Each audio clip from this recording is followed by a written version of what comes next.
difficult. Fortunately, there's a hotline you can call with any questions. The Department of Indian Work St. Paul partnered with the Minnesota Department of Health to open the Twin Cities American Indian COVID-19 hotline. They provide information on vaccines, booster shots, and testing sites. Right now, booster shots are available to anyone over the age of 18 for those who are eligible. The Twin Cities American Indian COVID-19 hotline can also help with housing, food, medical, and educational support. If you or someone you know has questions about COVID-19, vaccinations, booster shots, or testing, please call 651-304-9986.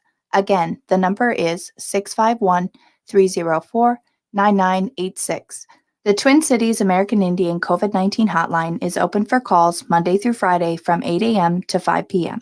Call the Twin Cities American Indian COVID-19 hotline at 651-304-9986. Stay healthy all year long and protect yourself, your loved ones, and your community by getting vaccinated against COVID-19. COVID-19 vaccines are safe, effective, and free, and approved for everyone over the age of 5. Wear a mask outdoors, in crowds, and indoor settings, and lay low or get tested before visiting family and friends or attending events. To get more tips, schedule your vaccine, or get tested, visit ramseycounty.us/COVID vaccine. That's ramseycounty.us/COVID vaccine.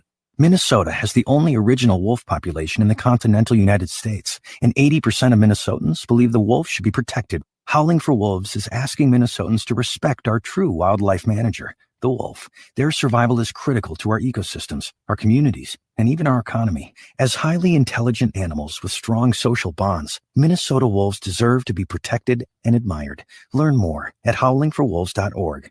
Let's live and let howl. Hey, Olgama, I've been hearing a lot about this term, climate justice. What is that? Climate justice is recognizing that the negative impacts of climate change don't affect all people equally. It also means transitioning from a fossil fuel-based economy to a more sustainable future. MN350 is one of the groups that's pushing for this transition to protect our futures. You can even get involved too. That's great, especially since I'm concerned about pipeline projects like Line 3. How can I help MN350? Just find them on Facebook or visit mn350.org. With a look at your AM 950 weather, I'm Patrick Beaulieu. Showers and thunderstorms overnight with a low of 55, and clearing skies on Wednesday with a high of 72. This is Angela Warner with Warner Stallion. If you've got a broken appliance or one you wish would break, don't settle for poor selection and don't pay a penny more than you should. Warner Stallion has thousands of in-stock appliances, plus save an extra 5%. Shop now at warnerstallion.com. Portions of Native Roots Radio may be pre-recorded. It's a good day to be indigenous. Get up, stand up. They are going to become more brutal. Couldn't cut, he didn't cut again. Because all the hippies were trying to be Indians anyway. They're going to become more repressive because it's a matter of dollars and their illusionary concepts of power. Hey, Victor. We must live in balance with the earth. And also with recent happenings at Wounded Knee. I am awake. Welcome to Native Roots Radio presents I'm Awake, and I'm your host, Wakanja Hade. Hey, Kadagi to all my friends and relatives in 4 directions. You are listening to Native Roots Radio presents I'm Awake, and I'm your host, Robert Pilot. And we discuss local and national Native news and events. And as you know, Wendy, Native issues are human issues, and human issues are Native issues. This portion of the show is brought to you by Native Roots Trading Post, located at 700 Nicollet Mall in downtown Minneapolis on the first floor of the Dayton's building. We support Native artists. Yes, we do. And we have Gina Peltier on stepping in for us, and we just are happy that she had her dog at the vet and the dog's okay. And you know, we talk about our sacred animals all the time, and our dogs are named after great chiefs and things like that, and so they're really, really important to us Native Americans, along with, you know, a lot of our friends and us, especially Wendy. Mm-hmm, definitely. So we're glad, right? Yeah, Gina, tell us about what happened with your dog.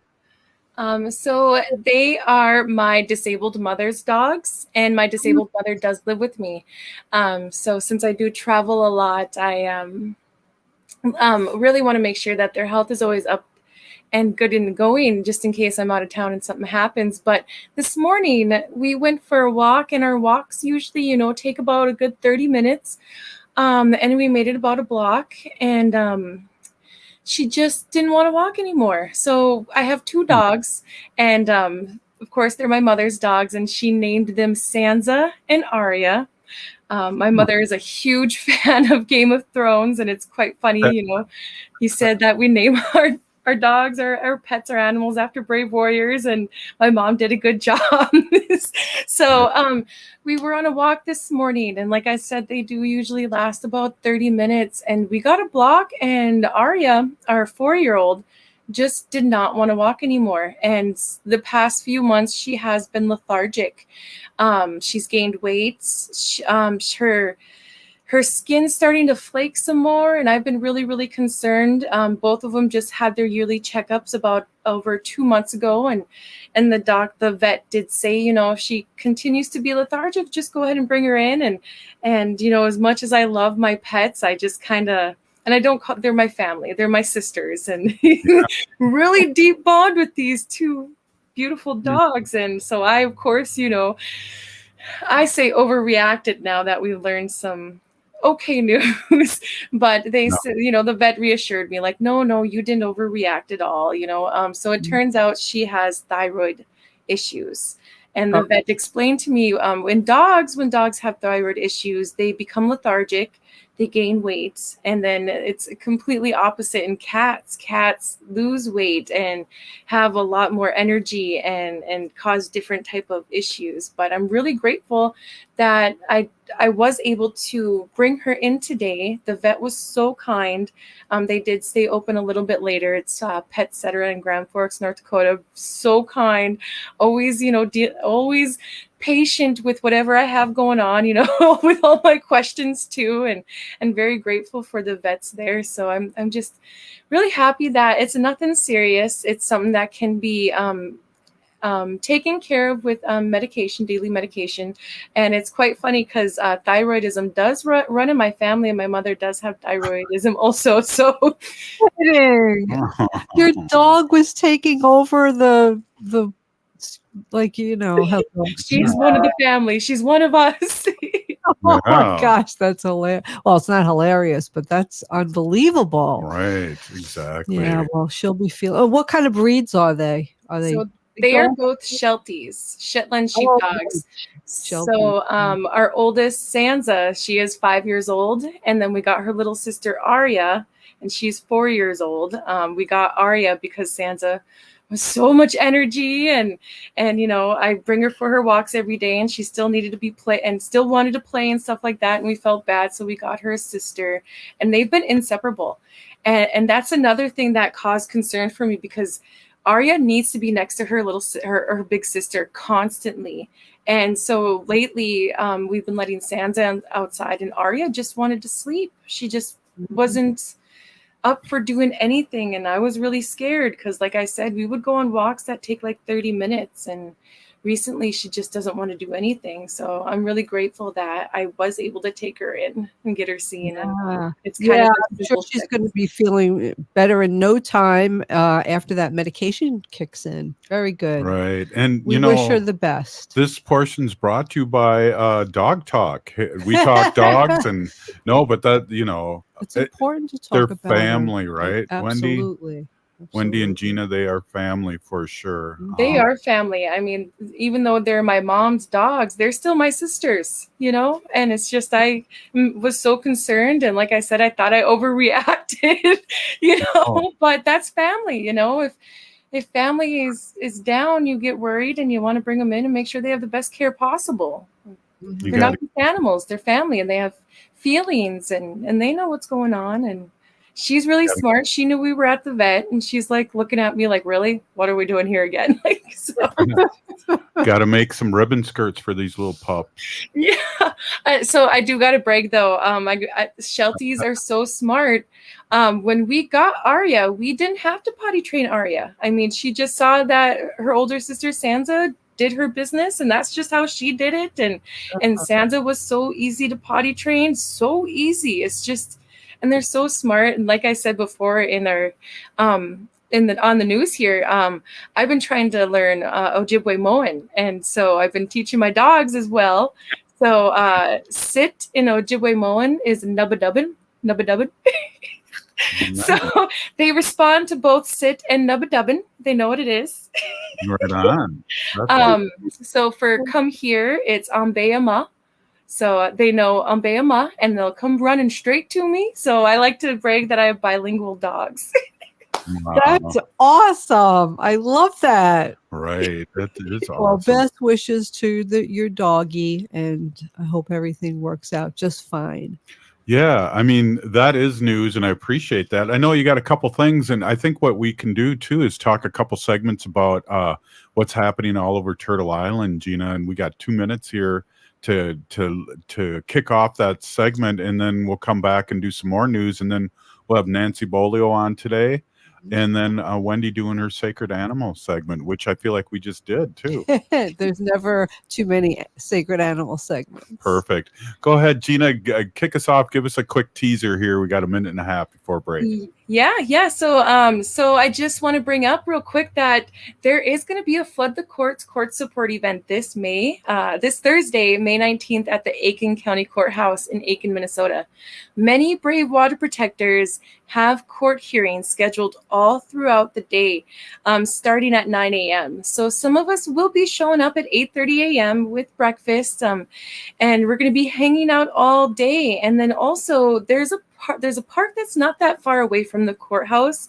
So we're going to set it up to where we're going to be barbecuing some food for lunch.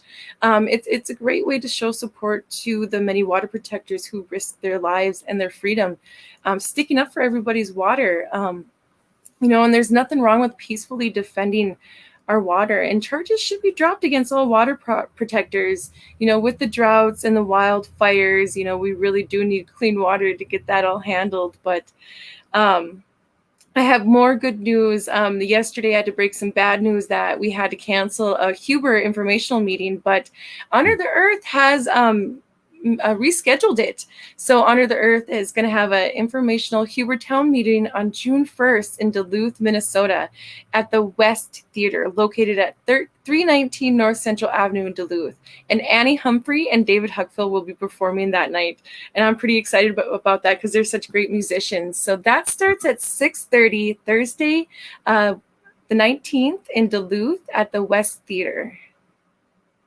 Wow, that's a good kickoff. Why don't we come back here after a short break, Gina, and revisit the news? It's very important to talk about our family and especially our sacred family, which they all are.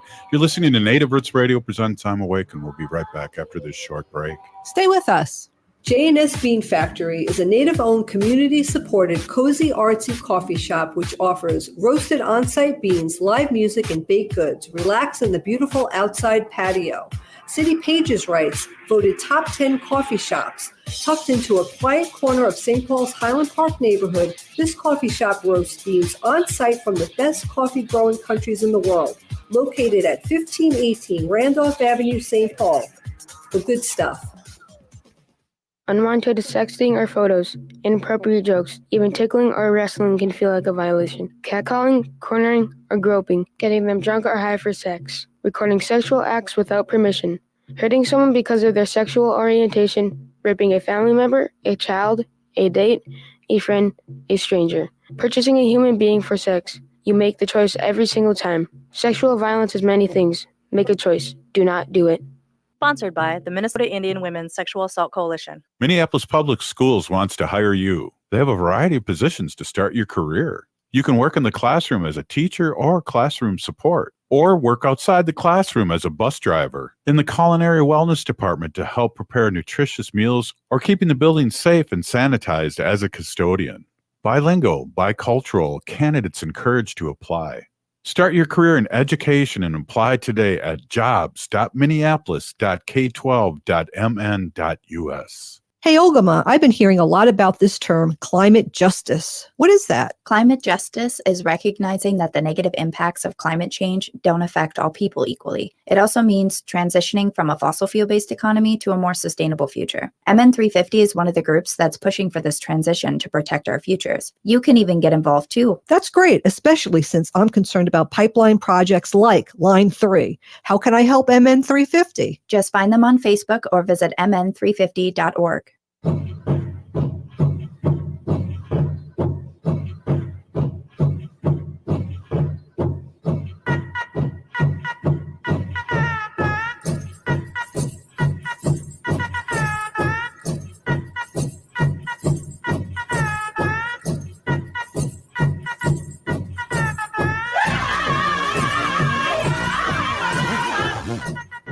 back to Native Roots Radio presents I'm Awake, and this is Robert Pilot. This portion of the show is brought to you by the Minnesota Indian Women's Sexual Assault Coalition. Hey, I just want to give a quick shout out to Brenda, who always gives us a nice little statement on chat every day, Wendy. I really appreciate it. You know, shalom means peace, and yes, it does. We're all about that. So, Peony Gigi for always putting that up, Brenda. Hey, let's get back to Gina with the news, Wendy. All right, Gina, welcome back.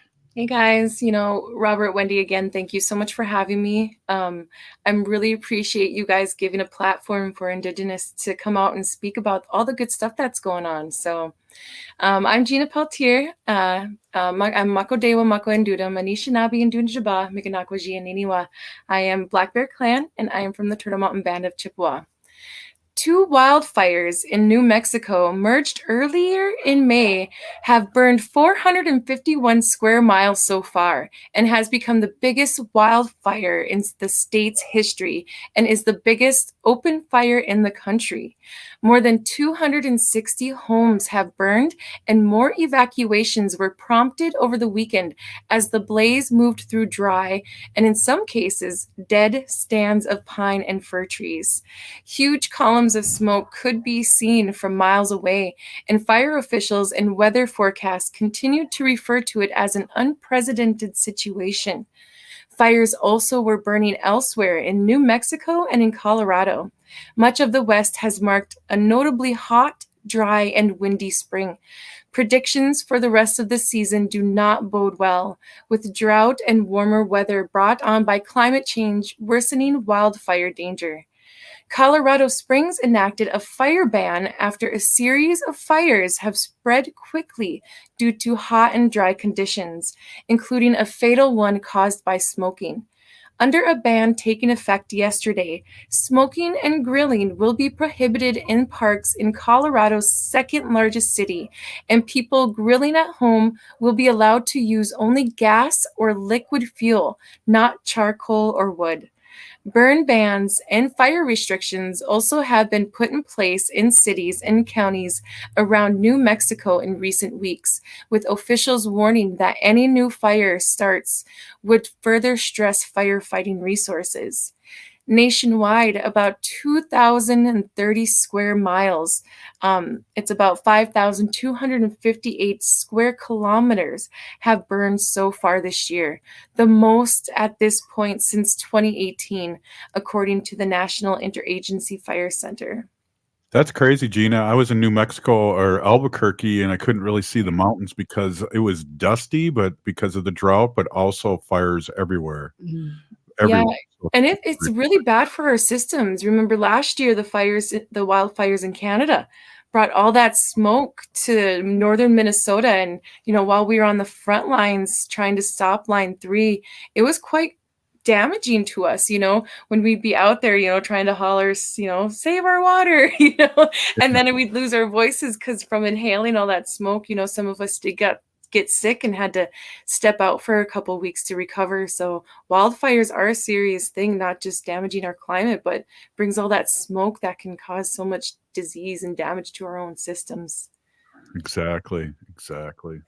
And then for the first time in history, mainstream media reported the U.S. federal government admitted that it funded and supported Indian boarding schools, and that Indian boarding school separation of children from their families has resulted in abuse, intergenerational trauma, loss of language, cultural identity, land, and death for tens of thousands of Indigenous children and more.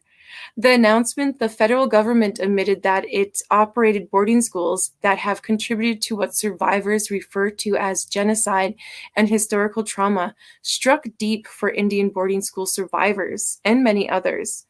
The federal and state governments of the United States have dealt tremendous loss and suffering to the Native and Indigenous people throughout generations, including the horrific and systemic erasure of our culture and our children. Yeah. Finally, the truth is being told, though, and it is showing the impact federal boarding schools have had in Native communities, the link to disparities in health, education, child welfare, and many others. The investigation into federal Indian boarding schools was directed by U.S. Secretary of Interior Deb Haaland on June 22nd, 2021, after hundreds of unmarked graves were discovered at formal residential schools in Canada last June. Since last June, there have been more than 1,000 unmarked graves found at Indian residential schools in Canada. The American Indian Movement is organizing a fire on May 28th in honor of the 215 Indigenous children who were found in unmarked graves at the Kamloops Indian Residential School in Canada on May 28th, 2021. They want to call for the people across Turtle Island to go to a local boarding school site and light a small fire in honor and memory of the boarding school children. Theirs will start around 6 p.m. And, that's just another reason that we need to start all this healing, you guys. It's been going on for more than 500 years, and we're looking at the effects of it with all the burning fires and the floods and, the big wage gap. But I just want to move on to some cool news, guys. Cool. The U.S. Postal Service released forever stamps featuring the abstract works of George Morrison, a late Ojibwe artist from Grand Portage. He was a founding figure of the Native American modernism. His work is now in collections across the United States, including at the Whitney Museum of American Art, the Walker Art Center, the Minneapolis Institute of Art, and the Philadelphia Museum of Arts. And congrats to our Indigenous communities for such a great milestone. I can't wait to go to the post office and pick that up. A forever stamp. Yeah, I think so. So as you all know, I do work with Honor the Earth. So grateful that they picked me up. I am a program developer, and so Honor the Earth, they develop resources by using music and arts and media and independence, and their mission is to create awareness and support for Native environmental issues and to develop needed financial and political resources for the survival of sustainable and Native communities. And I know last year we fought really, really hard to try and stop Line 3, and we had a bunch of events to bring awareness to it, including Salsa Tuesdays, where we danced on the corner of where an Inbridge was, and it was right across from a Mexican restaurant. So we would dance in the streets to our salsa music and hold our Stop Line 3 signs. And we peacefully engaged with whoever wanted to come up to us and ask us questions. And that's what really kept me going, is we had people who came to us and they didn't know anything about Line 3.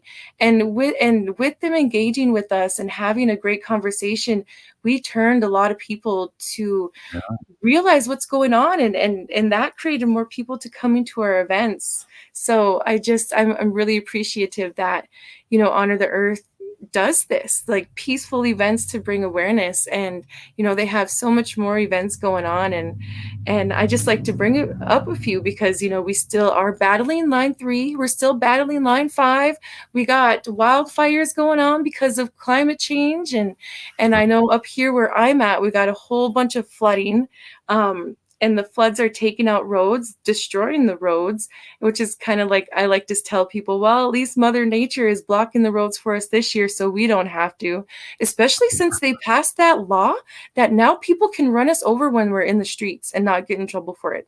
Like, that really hits hard. It's just like, why would you want to run over peaceful people who are taking a stand, trying to bring awareness to you that this issue is happening? So I just, urge people to be careful out there. There are ways that we can bring key information to communities, without having to endanger ourselves. And like I said earlier in the previous segment, we do have that informational Huber event coming up with Annie Humphrey and David Huckville. And I'm so grateful that they are willing to donate their time to perform, to bring people out to listen to the dangerous effects that the Huber lumber mill will have. And then I'm really excited about this event that's coming up on June 3rd through the June 5th. It's called The Water is Sacred, a gathering at the headwaters. So this event is going to be held over a few days during the week in June. It's called the 4th Annual Gathering, and it's in northern Minnesota, and it's to honor the sacred waters and affirm Native and Indigenous sovereignty and explore the seeds of a vibrant local community in the making. So they're asking people to come and come away and see their shared work of fighting for a world where treaties are honored and where we're free of fossil fuels. So let's see. Apologize, guys. My computer's being a little slow here. That's okay. We only got a minute left, and I just want to mention how, if you can, support Annie Murphy up there. She has the most beautiful voice. I remember at Winona's birthday last year up in Duluth that she just sounded so great live, and get up there and support her and support what's going on up there. And Gina, thank you so much, and Honor the Earth and MN350 and all the water protectors out there, because we wouldn't have the show. The show started at Dakota Access Pipeline, and we've been fighting in a good way, in a peaceful way, these pipelines going through BIPOC native land all over the country. So thanks again, Gina. We're going to have Nancy Beaulieu on next. You're listening to Native Roots Radio presents I'm Awake. Stay with us. Life is a journey, and the Doherty Family College will help you get where you want to go. Located downtown Minneapolis, this affordable 2-year college provides free textbooks, a laptop, meals, career coaches, one-on-one mentorship, and a Metro Transit pass, making DFC the perfect pathway to a bachelor's degree. Turn your dreams into reality. Connect with a counselor today at dfc.stthomas.edu. Hey, Wendy, what are we doing for dinner after the show? How about we go to J. Selby's on 169 Victoria Street in St. Paul? They have a delicious plant-based menu that's compassionate and environmentally sustainable. I'm getting their spot-on vegan Big Mac, the dirty secret. You can pick up and they deliver within a 5-mile radius, or you can call them at 651-222-3263 or visit jselbys.com. Well, you sold me, Wen. Let's go order at J. Selby's tonight. I'm hungry. Hey, Ogama, I've been hearing a lot about this term, climate justice. What is that? Climate justice is recognizing that the negative impacts of climate change don't affect all people equally. It also means transitioning from a fossil fuel-based economy to a more sustainable future. MN350 is one of the groups that's pushing for this transition to protect our futures. You can even get involved too. That's great, especially since I'm concerned about pipeline projects like Line 3. How can I help MN350? Just find them on Facebook or visit mn350.org. Things may be getting better, but COVID is still around. Stay healthy and up to date on your COVID vaccinations and boosters. Right now, everyone 5 and older is eligible to get a vaccination, while everyone 12 and up is eligible for their booster shot. Plus, you're eligible for a second booster if you're over 50 or received an initial booster dose at least 4 months ago. Getting boosted increases your protection against severe disease from COVID-19. Find a vaccination site by calling 651-304-9986. Nightingale is your cozy, comfortable neighborhood restaurant in the Whittier neighborhood at 26th and Lindale. Nightingale has patio, dining room, and bar seating available. Plus, they still have takeout and delivery. Their menu has lots of delicious options like the famous Nightingale burger and fries, ginger tamari chicken wings, smoked chicken liver pate, and more. They're open from 5 p.m. to 1 a.m. daily with their full menu until midnight. So make the friendly neighborhood Nightingale your go-to restaurant in South Minneapolis. Place an order, make a reservation, and more at nightingalempls.com. Hi, Minnesota. This is David Packman, and you can catch my show weekdays at 2 p.m. for the latest in political news on AM 950, the progressive voice of Minnesota.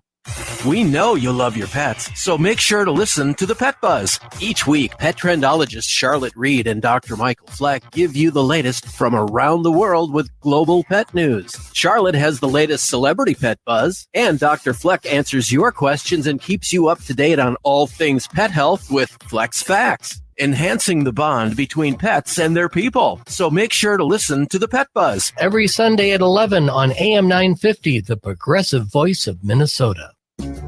The independently owned Next Chapter Booksellers is the perfect destination for your next book. The friendly staff at Next Chapter Booksellers are great at making recommendations no matter your age or taste. Plus, they have frequent events including book readings and meet and greets with authors. And they sell more than just books. They have a wide variety of puzzles and games, too. So stop in and browse the store off Snelling and Grand in St. Paul. More at nextchapterbooksellers.com. With a look at your AM 950 weather, I'm Patrick Lulia. Showers and thunderstorms overnight with a low of 55, and clearing skies on Wednesday with a high of 72. Hazel's Northeast offers the most creative comfort food you'll find for any meal of the day. Hazel's is located at 29th and Johnson in Minneapolis, minutes from 35W. More at hazelsne2go.com. You're listening to Native Roots Radio. This is Spirit from Reservation Dogs. Get up and listen.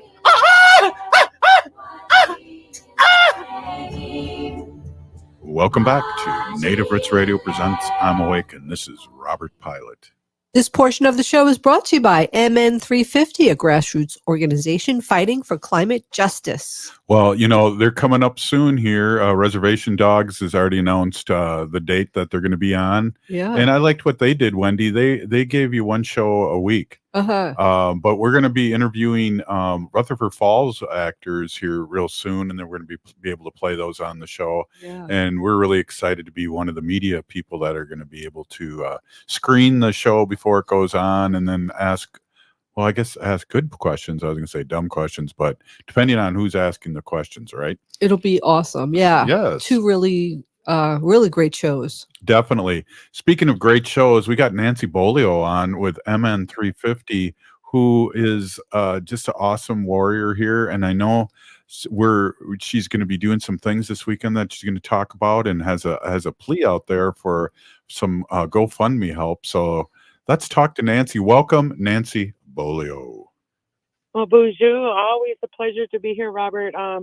Unfortunately, I had to step out of a Bemidji City Council meeting right now just to be here. And they are, they have approved a Bemidji Rail Corridor Wellness Center, which again, doesn't serve the poor communities. And again, it'll push out, our relatives that are on the street and some of the local businesses that can't afford the new tax increases. So just here to get information, finding out ways we can protect, our 1855 as well when it comes to them, digging up the earth. Because yesterday, Robert, I got some new training. Oh. Cultural monitor training in Whitehurst. So I was invited to attend the training in the Whitehurst Reservation. And I think, these are skills that we can apply to critical infrastructure. So we're not just stuck to, one specific job here, that we could take these skills and hopefully, protect all kinds of other places that are under attack with capitalism and, these pipelines and these mines. So spent the whole day doing that yesterday, Robert. Wow, that's exciting. That's really exciting. So talk about a little bit what's going to go on this weekend. I know you're coming from the deep north to the deep south. What's happening, and how can we support you? Right. Christian Taylor Johnson, Tyler Opagard Peltier, and myself are delegates and alternates to the Minnesota DFL State Convention, and we were honored to know that our treaty resolution in Beltrami County had the most votes. So our goal is to go to the state convention and speak to our treaties, because again, we're all treaty people. So we're traveling from up north down to Rochester, Minnesota, which is about I think 6-hour drive, maybe an 8-hour. I'm not too sure. It's a long ways, but we have cost of an Airbnb for the weekend, the food and all the registration. So it doesn't come cheap. Again, some of these people, that go, find financial hardship like ourselves to attend. So we're asking, everybody and anybody, $5, $10, anything helps. And we leave this Friday. And unfortunately, we haven't had any givers since the last time I made the ask last Tuesday. So we're hoping we have some listeners out there that really believe in the good work that we're already doing. And we're there to defend the treaties and be a voice for our people.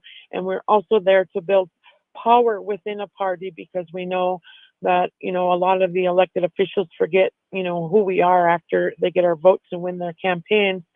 So we're there as a treaty people delegation, and we're going to represent our treaty resolution and hopefully be able to speak to those on the floor on Sunday. Yeah, just to let our allies know that are listening to us in Madison and Milwaukee and Chicago and the Twin Cities, is that the treaties go both ways, Nancy. And I know, we're a broken record talking about this, but I think it's great to bring it up and be really clear about that. Right. That's what our history books are not telling everybody, the truth. And so it's up to people like ourselves and all the great warriors out there that are spreading the word that treaties are very much alive. And we have to remind people that their ancestors signed them with our ancestors. And if their house or their business is occupied on treaty land, they are still benefiting from those treaties. And they too have a current obligation to uphold the treaties. And it's not okay to ignore them just because the past has. We're trying to do right. And doing right is honoring those treaties and our self-determination to say no to critical infrastructure or say yes to whatever we feel is good. And we know what is good, Robert, is living simple and getting back to our original instruction to live in a green kind of a way and live in peace. So we're at the convention on Saturday to speak to those treaties. And currently our treaties are on the action agenda for the DFL party from 2018. So we're kind of pushing this work forward. So this ain't our first rodeo. I know it's a lot of work to be there, and I'd rather be out working in my garden. But again, if we're not there, we probably won't see people speaking to the treaties in a way that we would. So we feel honored, and we kind of feel like there's going to be a whole lot of things going on in a different kind of way because of the COVID precautions are taken at the state convention. But we know we're showing up in the best way with good intentions, and it's going to be really hard not to notice us. And that's all I could say for now. Well, I think when you are talking to allies and people with an open heart and open ears, and they hear this for the first time, you will really be educating a lot of allies out there. And I think I shouldn't say I know that this is a good thing. This is a good thing for both ways. It's a good thing for you. It's a good thing for our Native community. And it's a great thing for our allies to hear about this because we don't say this a lot. We talk about treaties, but treaties is the supreme law of the land if you follow the Constitution. Right. And I think looking back at Camp Firelight and the position that we had with Sheriff Darren Halverson of Clearwater County, he's a fine example of what it looks like to honor the treaties as a non-Native person. And that's why our occupation was for 8 days, because we as the treaty keepers, we control the narrative. We honored and respected his authority, and we held on to it. The sheriff's authority, he maintained that in his own county. And we held back the Northern Lights Task Force, twice, Robert. Those are small wins, but they're big wins. So what we're doing now is we're continuing to write the story of what it looks like to stand in a healthy treaty partnership. And what does the future bring for us collectively? And how do we, get back to our original instruction so we can leave this earth in a better way than we found it and protect the 7 generations? Wow, that's well said. And I think so if you're going to GoFundMe, you can look up We Are Treaty People or We Are All Treaty People, and you should be able to find your GoFundMe to help support you guys driving 8 hours to get down here and speak the truth that everybody needs to hear. So let's get out there.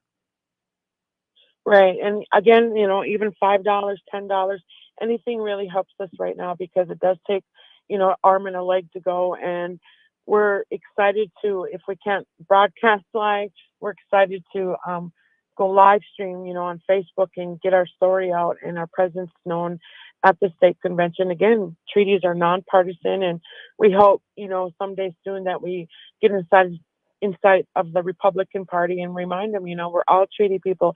But this is a learning lesson within the DFL, and how do we show up and continue to show up in a good way and make some good ground, because I think we have, and we are going to continue to make some good work happen. And I think, this weekend is a big part of that. And so I'm going to come back, Robert, with no voice. I might not be able to show up Tuesday, depends on where my voice is, because I know from 2018 I did come home and I didn't have a voice, but it was worth speaking to every single person about treaties and getting them to sign the petition and giving us the opportunity to speak on the floor. And so we got a lot of hard work, Robert, and if you're there, we're going to put you to work too.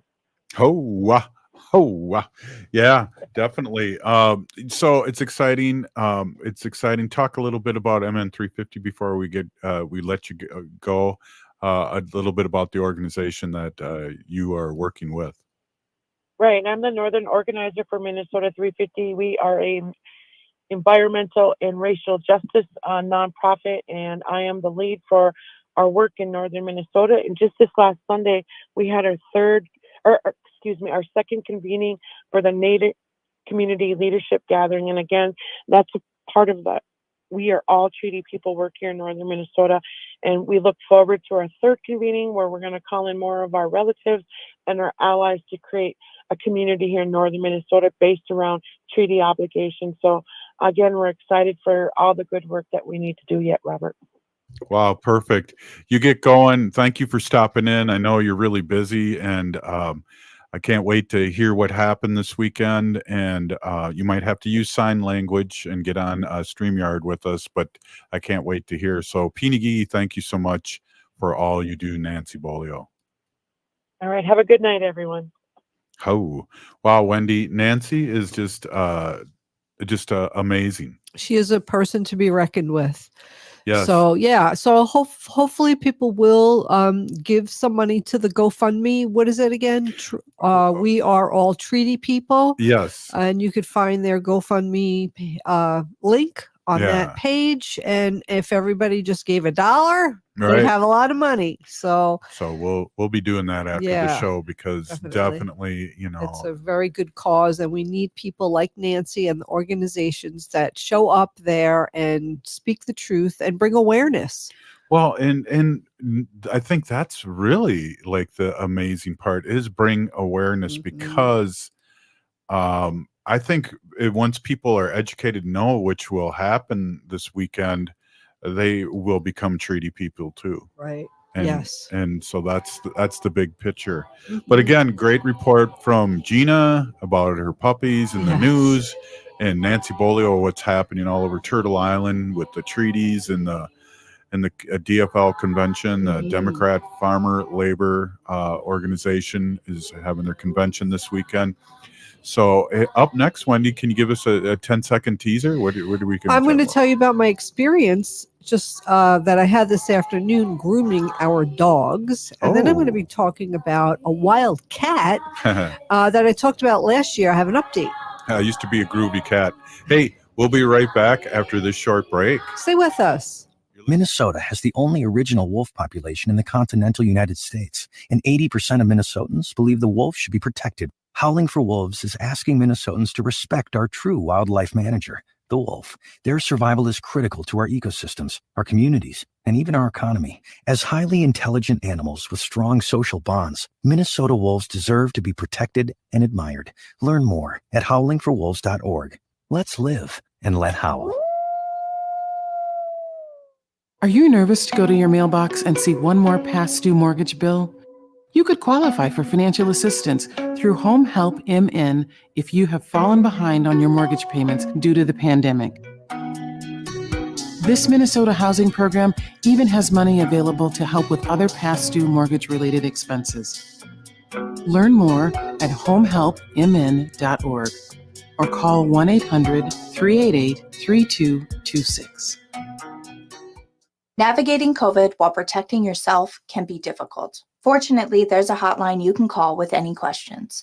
The Department of Indian Work St. Paul partnered with the Minnesota Department of Health to open the Twin Cities American Indian COVID-19 hotline. They provide information on vaccines, booster shots, and testing sites. Right now, booster shots are available to anyone over the age of 18 for those who are eligible. The Twin Cities American Indian COVID-19 hotline can also help with housing, food, medical, and educational support. If you or someone you know has questions about COVID-19, vaccinations, booster shots, or testing, please call 651-304-9986. Again, the number is 651-304-9986. The Twin Cities American Indian COVID-19 hotline is open for calls Monday through Friday from 8 a.m. to 5 p.m. Call the Twin Cities American Indian COVID-19 hotline at 651-304-9986.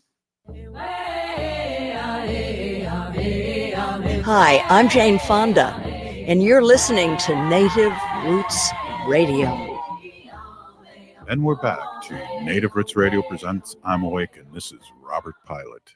This portion of the show is brought to you by Howling for Wolves, protecting wolves for future generations. Oh, wait. Yeah, you got to get that wolf up. What the heck? Slow on the uptake here. That's all right. Okay. Hey, I want to introduce you all over again, Wendy, my awesome, beautiful wife.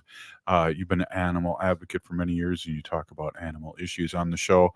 And that fits right with us because they are sacred to us and they're our relatives. So really, thanks for all you do. And I say this every time, but I learned so much. Yeah, I learn a lot too by looking things up and finding articles and things like that. So yeah. Hey everybody, my name is Hanaji Hihani. That means cares for them. I was given that name by my Dega Curtis. Curtis goes by Mashke Hanajinga, which means walks on white clouds. I'm a humane policy volunteer leader for the Humane Society of the United States, and I work on animal issues at the local and state level, and it's always my pleasure to do that. But this afternoon, we have two dogs, Robert and I, and they are both rescues. They're small dogs. One is a Shih Tzu, and one is a Maltese. And I have brought them to groomers to get them groomed. And it just seems that it doesn't really work out because they're not, they're kind of, they're rescue dogs, and they've had a lot of trauma, both of them, in their past, in their lives before we had them. So there's a little picture of Wanda. That's the Shih Tzu. And if you let her hair just grow, because these type of dogs are hypoallergenic and they also don't shed, but they also grow hair. So they don't have like regular dog fur. They have hair that grows. So their hair needs to be trimmed. So today I took it upon myself, which I do every few months. I bought a 6 months. 6 months every. Listen, I should be doing it every 3 months. I just need to do it. I need to groom them because their hair gets out of control. They get matted. They look like, two balls of fur, and they're just a mess, and they get tangled, and it's uncomfortable for them. Plus it's getting warm out. So I spent literally 2.5 hours in our back porch here. And it's like torture, torture for the dogs and torture for me too, because it's hard to do. But anyway, they look much better now. But I was just like really thinking about like, why were these dogs ever bred? Like, why would you breed a dog that grows hair and needs to be groomed regularly? So I kind of was looking up, a Shih Tzu. And it says, be careful, we're, in radio. Yeah, the Shih Tzu was bred to sit around the palace of the Emperor of China and bark when people or animals, approached. This was allegedly to alert people to the presence of unwanted visitors. But the Shih Tzu soon became a favorite of the imperial Chinese court as companion dogs rather than working dogs. She's a little dog. She's 10 pounds. She's as cute as anything, and she's adorable. Maltese is our dog Gracie, Gracie, as many people know, was a female breeder dog in a puppy mill. She was there for 7 years, and she's been out for 5, so she's doing okay. But the Maltese are one of the most ancient small dog breeds and are thought to be bred, or at least evolved, into being lap dogs for the wealthy. The name Maltese comes from the island of Malta in the Mediterranean, where Maltese are thought to have had their origins. Maltese evolved into the status symbol for aristocrats to flaunt as a sign of wealth and prestige. So I didn't really know that until I looked that up today. Wow. And I just, I just think that getting a dog that you need to cut their hair and groom is a hard thing. But if you get them as puppies and you find a good groomer, and it's maybe not so traumatizing, I think that Gracie, the Maltese that we got, who was in the puppy mill, they probably groomed her maybe once a year, really rough and very, they just quickly groomed her, pulled her hair, ripped her hair, and wasn't very nice about it. So she does have trauma about it. Whenever she hears or sees the buzzer, she does. shaking. She runs. She starts to shake, but she's okay now. I gave her a haircut. That's why it takes me so long, because I really take my time. I give her breaks. I give her treats. I give her kisses, and try to do it in a nice way so she doesn't. So last year I was talking about this pet tiger who was rescued from a Houston neighborhood. And right now I just want everyone to know that this dog is thriving and happy after 1 year at the sanctuary. Tiger, you mean, not dog. Oh, did I say a dog? Yeah. I'm sorry. It must be my allergy medication I'm taking. So a pet tiger rescued. No, I'm not. Pet tiger rescued from the Houston neighborhood is thriving and happy after 1 year at the sanctuary. India, the tiger, has spent the past year at the Cleveland Armory Black Beauty Ranch in Texas, building up his strength and enjoying plenty of play. India, the tiger, is celebrating a year of comfort and safety, which we're really happy to report. In May 2021, Houston residents spotted the 9-month-old tiger prowling around neighborhood yards. The exotic pet owner gave the animal to authorities shortly after India made headlines for being out on the street. After India's former owner surrendered the tiger, the big cat moved to the Cleveland Armory Black Beauty Ranch, an animal sanctuary in Texas that is part of the Humane Society of the United States.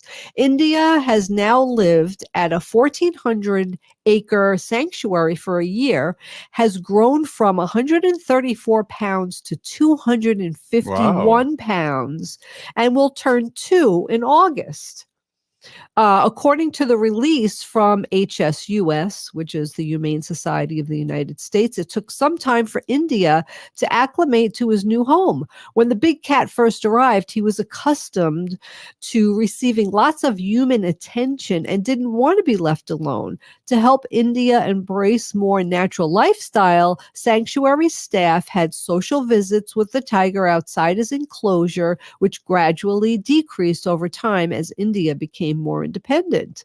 The tiger also had to build up strength in his back legs because life as a house pet prevented him from developing muscles through running. With the room to run and jump at full speed at the sanctuary, India has built his strength and now enjoys tearing through his expansive home.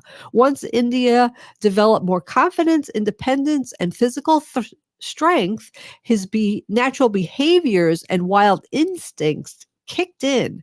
He is thriving and happy, always busy stalking, hiding in the tall grass, pouncing on balls and boxes, and experiencing other enrichment activities. Noel Almrund, a senior director at the Black Beauty Ranch, said in a statement. He also loves to climb and swim or just take long naps under a tree. He is highly curious about his sanctuary neighbors, including Sammy, a former circus bear. Sammy. Yeah, India likes to peek over the divider wall between them to see what's going on. We're looking forward to watching India mature and continue to enjoy his life here, where he will be properly cared for and never have to worry again, she added. Kitty Block, the CEO of HSUS, hopes that India's story encourages people to avoid exotic pet ownership. Exactly. Yeah, we got to keep the pets, the wild pets, in the wild. Well, hey, Wendy, Pinigigi, thank you so much for bringing that up. Thank you to Gina Peltier and Nancy Beaulieu. And I don't know, you got 20 seconds. Yeah. Tell us what you... The Big Cat Public Safety Act would prohibit keeping big cats as pets. So we're trying to get that bill passed. It's called the Big Cat Public Safety Act. We'll be back tomorrow. Free Leonard Peltier. Have you heard about the District Edina? Well, if you haven't, you're in for a treat. The